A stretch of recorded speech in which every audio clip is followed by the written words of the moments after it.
Di depannya dengan hati bersyukur, halamannya dengan pujian.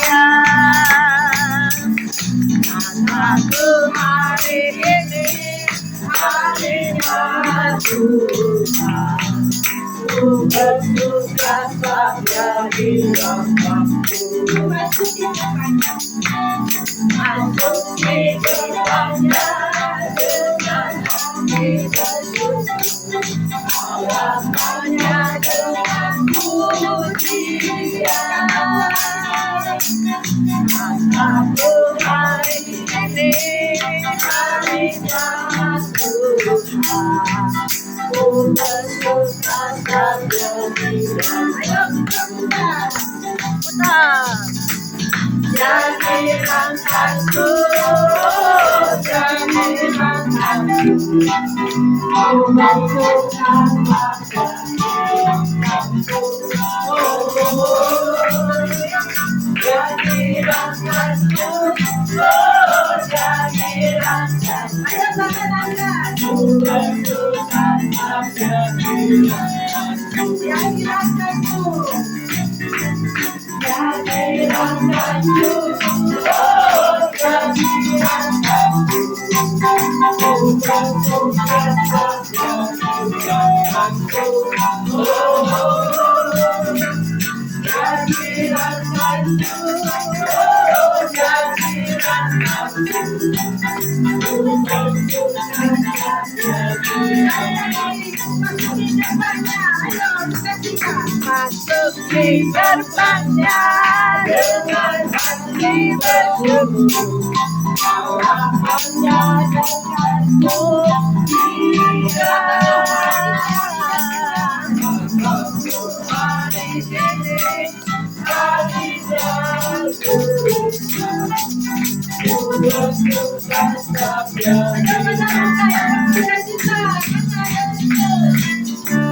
Jadi langkahku, jadi langkahku, ku bersuka cita di dalamku. Jadi langkahku, jadi langkahku, ku bersuka cita di dalamku. Curahkanlah, curahkanlah Tuhan, mujizat terjadi sekarang, mujizat terjadi sekarang, mujizat terjadi sekarang ini.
Ya, shalom saudara-saudara.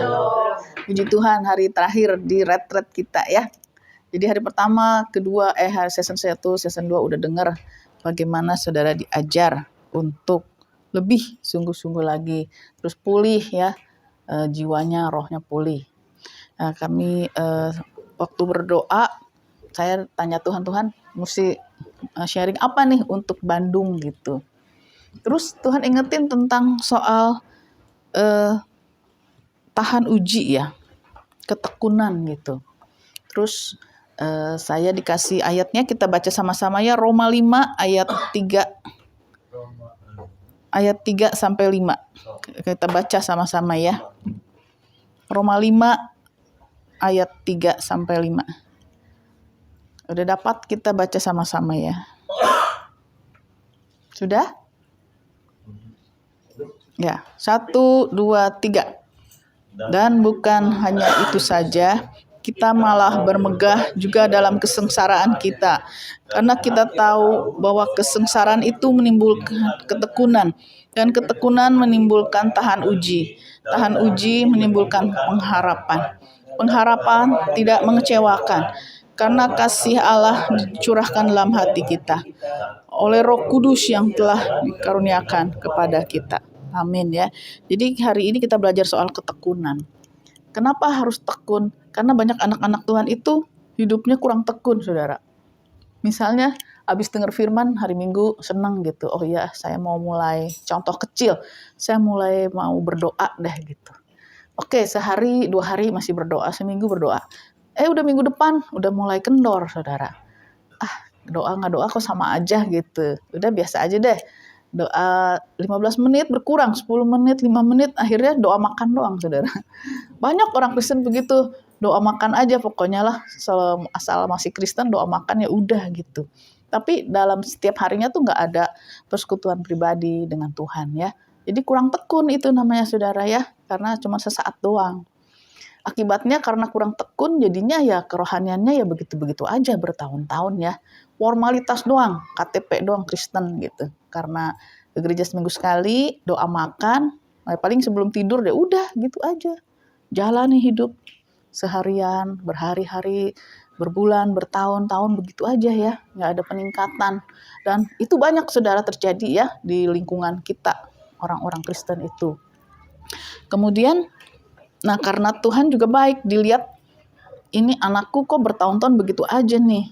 Kayaknya mesti dikasih masalah nih dikit nih, supaya dia mulai lebih serius lah dengan masalah kerohaniannya ya. Jadi jangan saudara pikir tuh orang Kristen semua lancar kayak jalan tol, nggak ada hambatan, nggak ada masalah. Maunya kan begitu semua ya, jangan ada masalah dah hidup gitu. Biar orang lain ngalami masalah tapi saya jangan. Atau karena suka dijanjiin yang enak-enak sebagai anak Tuhan, rasanya tuh nggak mau ada masalah, karena masalah tuh identik dengan Tuhan tuh nggak kasih. Kalau Tuhan kasih kok saya dikasih masalah. Nah akibatnya kan jadi salah, pola pengertian yang salah begitu ya. Sebetulnya anak Tuhan tuh dikasih masalah itu justru bagus, supaya belajar tekun, saudara. Karena kalau nggak ada masalah ya udah begitu aja. Tapi dengan adanya masalah, saudara kan jadi mulai tekun. Mau nggak mau kan harus jalani hari demi hari dengan masalah yang belum selesai-selesai. Jadi di sinilah diajar, misalnya saudara punya masalah A belum selesai, besok ketemu lagi masalah A, lusa masih belum selesai juga. Tapi kan mau nggak mau kita kan harus tetap tekun, saudara. Apa gara-gara masalah terus kita tuh undur dari Tuhan, kita kecewa dari Tuhan, kan kita juga yang rugi ya. Nah Tuhan mau tuh kita tuh tekun, terus tiap hari berjalan dengan kekuatan dari Tuhan, walaupun masalah belum selesai, terus kita lakukan bagian kita yang terbaik ya. Ketekunan itu dalam bahasa Yunani itu artinya semangat yang terus-menerus muncul, yang tidak mengenal lelah dengan kondisi yang dialami. Nah itu artinya ketekunan. Ya, sekali lagi saya ulang, ketekunan itu semangat yang muncul terus-menerus untuk tidak mau kalah dengan kondisi yang dialami. Jadi itu namanya ketekunan, saudara. Walaupun masalah belum selesai, tapi saudara punya semangat di hati ini untuk terus tekun, terus nggak mau kalah sama masalah hidup, nggak mau kalah sama masalah keluarga, masalah jasmani, masalah sakit penyakit dan lain sebagainya. Ya, jadi itu yang Tuhan ajar tiap hari. Ayo, Tuhan kasih semangat lagi, Tuhan kasih kekuatan lagi. Ayo jalani hidup hari ini. Nah, itu yang terus-menerus akan menimbulkan ketekunan demi ketekunan ya. Soalnya kalau tidak begitu, nah saudara nanti menjadi cepat putus asa, cepat patah semangat. Terus contoh lain nih, soal membaca Alkitab lah. Itu juga kan sepertinya sepele, tapi susah saudara. Seperti di Pascakarta awal-awal kita bikin program, ayo kita baca Alkitab 3 pasal. Banyak lah yang, ada yang protes, ada yang cuek, ada yang saya udah baca dan lain sebagainya. Tapi ada yang antusias juga. Oke, mulai jalan. Jadi setiap hari tuh yang udah laporan baca saya kasih jempol. Tiap hari yang udah lapor saya kasih jempol. Selama 3 minggu saya kasih jempol. Buat mereka semangat gitu. Walaupun bukan saya adminnya, tapi saya yang memantau ya saya kasih jempol. Sampai 3 minggu saya lihat udah mulai stabil ya. Udah, saya udah nggak kasih jempol lagi, udah pada bisa lah gitu.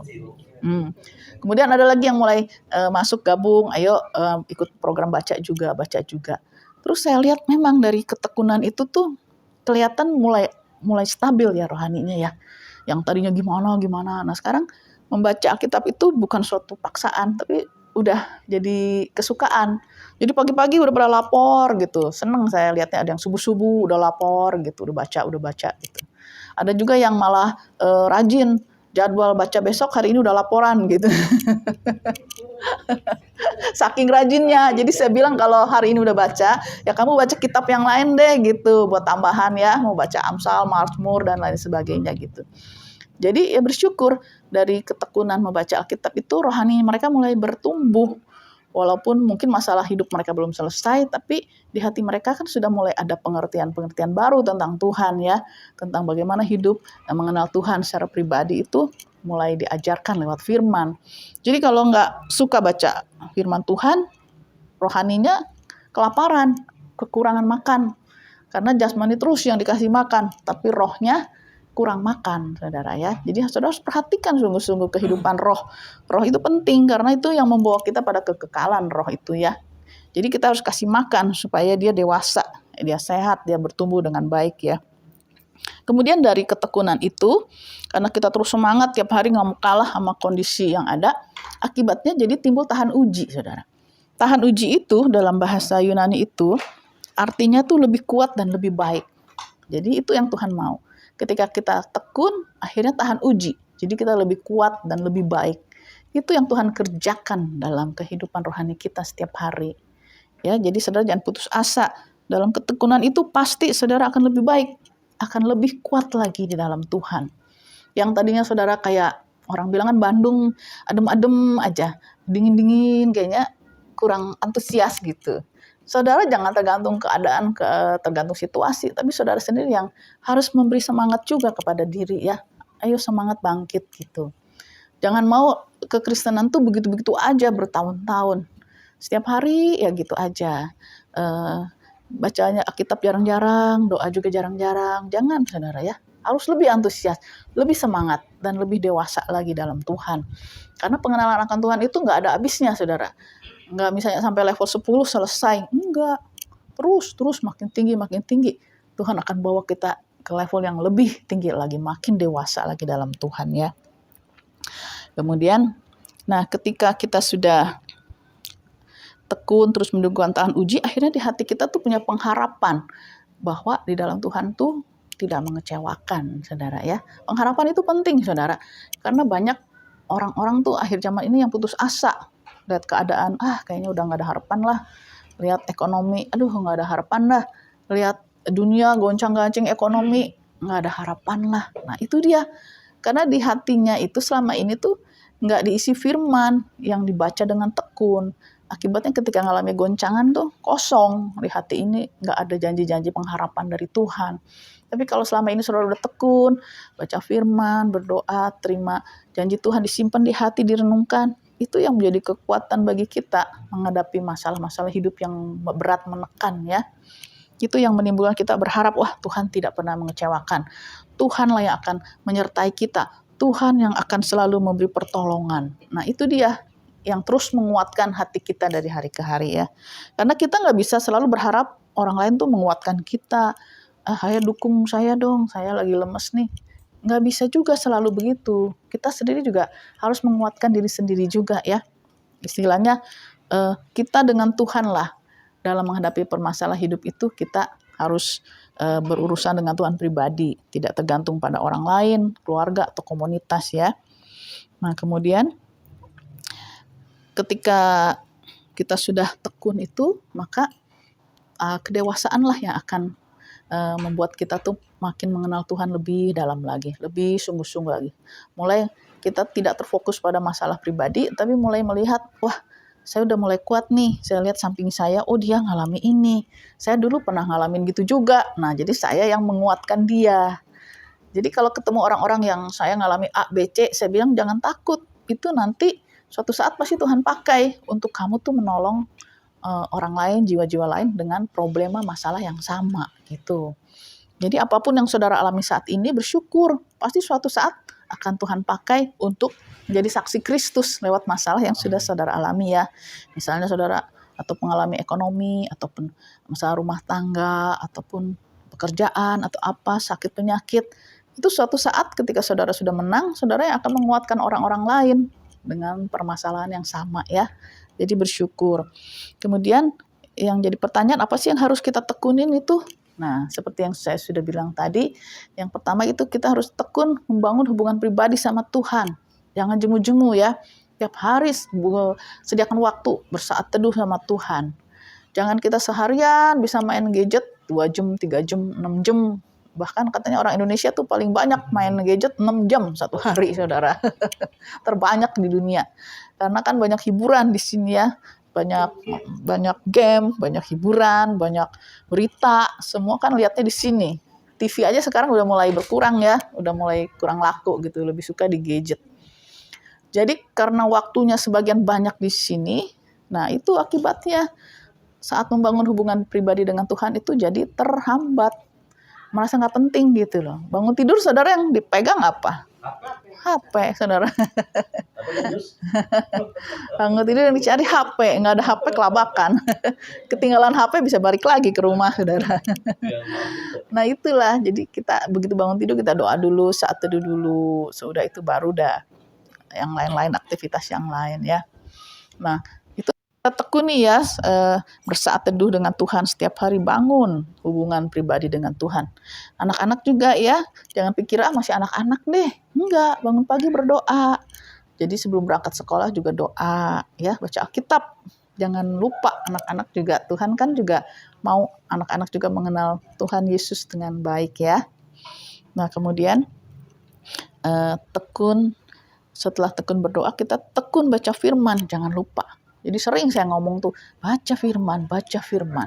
Karena firman itu bukan hanya dibaca, tapi direnungkan dan dilakukan, saudara.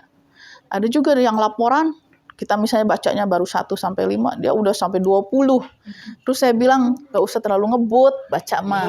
Yang penting direnungkan, terus kamu lakukan gitu. Kita bukan kejar target, kejar tayang, bukan. Kita mau bertumbuh gitu. Jadinya pelan-pelan aja nggak apa-apa, tapi tekun, baca, terus renungkan, lakukan. Maka kehidupan kita, karakter kita pasti berubah kok.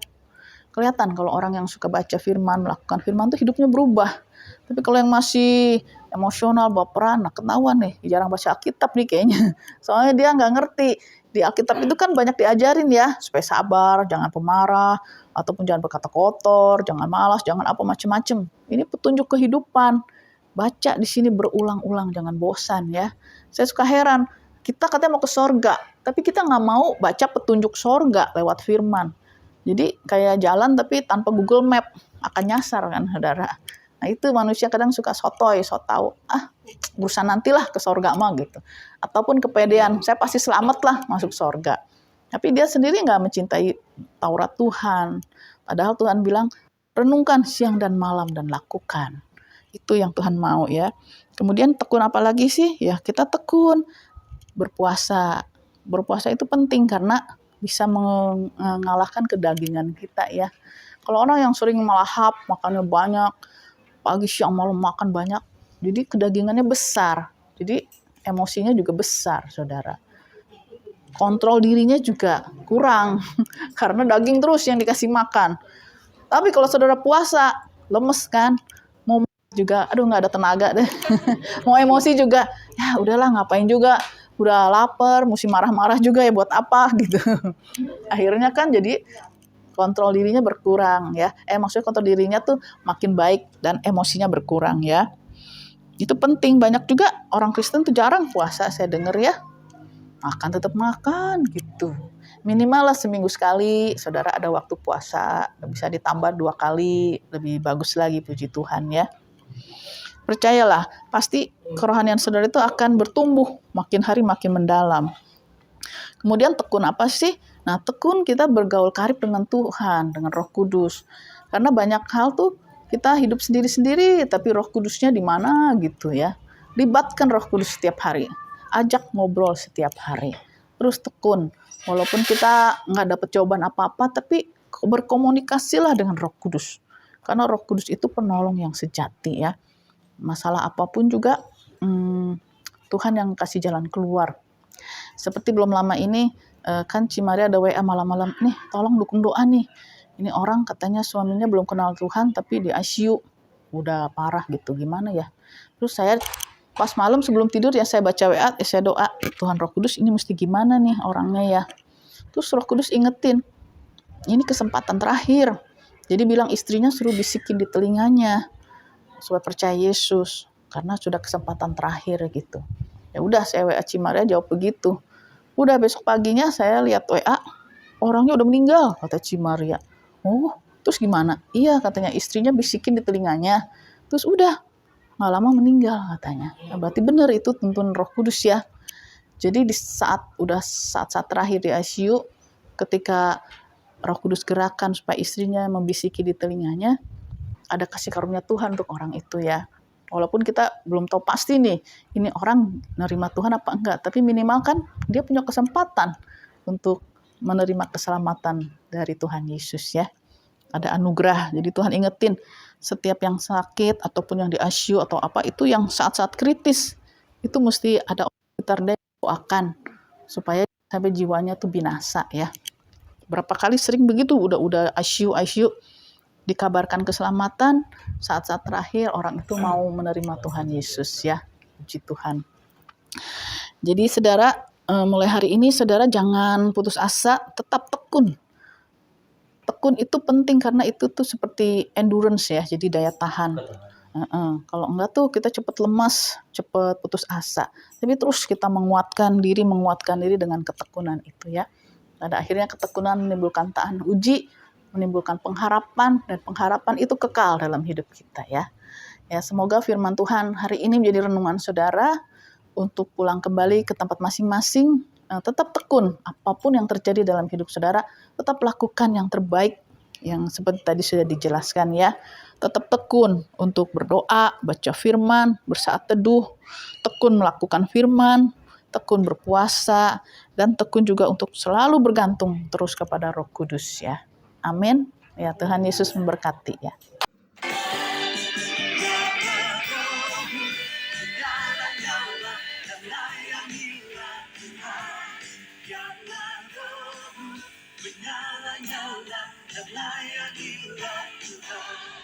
Karena rohmu menyala-nyala.